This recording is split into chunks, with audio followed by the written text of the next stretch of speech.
AP శాసనమండలిలో law and order పై వాడివేడి చర్చ జరిగింది. 1,00,000కు పైగా కేసులు కోర్టులో పెండింగ్ లో ఉన్నాయన్నారు జనసేన సభ్యుడు నాగబాబు. కొందరు వ్యక్తులు తప్పులు చేయకపోయినా వారిపై కేసులు పెట్టడంతో జైల్లో ఉండాల్సొస్తోందన్నారు. చట్టాన్ని తమ చుట్టాల్లా ప్రభుత్వాలు వాడుకుంటే ఇబ్బందులు సాధారణ వ్యక్తులు పడాల్సొస్తుందన్నారు నాగబాబు.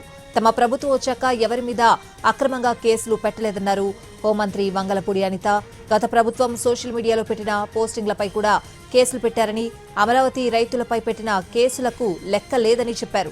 తన మీద ఎస్సీ అట్రాసిటీ కేసు పెడితే తాను ఇప్పటికే కోర్టుకు వెళ్తున్నానని మంత్రి అనిత తెలిపారు. కూటమి ప్రభుత్వం అధికారంలోకి వచ్చి 16 నెలలవుతున్నా ఇప్పటికీ గత ప్రభుత్వంపై మాట్లాడమేంటని మండలి విపక్ష నేత బొత్స విమర్శించారు. ఎప్పుడు రాజకీయ ఆరోపణలు చేయడం తప్ప మరొకటి లేదన్నారు. సభలో నిరసన తెలిపారు Botsa.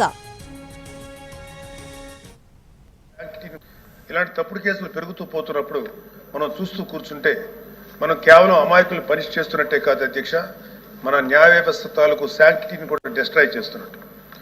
So we have to take responsibility as law makers, leaders and representatives to ensure that justice not delayed, justice not denied and justice misused. 19 నుంచి 24 వరకే అడిగారు అధ్యక్ష. నేను కోరుకుంటున్నాను ఏంటంటే ఇప్పటి వరకు యాజ్ ఆన్ టుడే ఈ రోజు వరకు రాష్ట్రంలో ఇలాంటి ఫాల్స్ కేసులు ఎక్కడెక్కడ ఎన్ని రిపోర్ట్ అవుతున్నాయి. మరి మా ఎమ్మెల్సీ గారు, ప్రీవియస్ పోలీస్ ఆఫీసర్ గారు ఏ తప్పుడు కేసులు ఎవరెవరు పెట్టారంటే అవి కూడా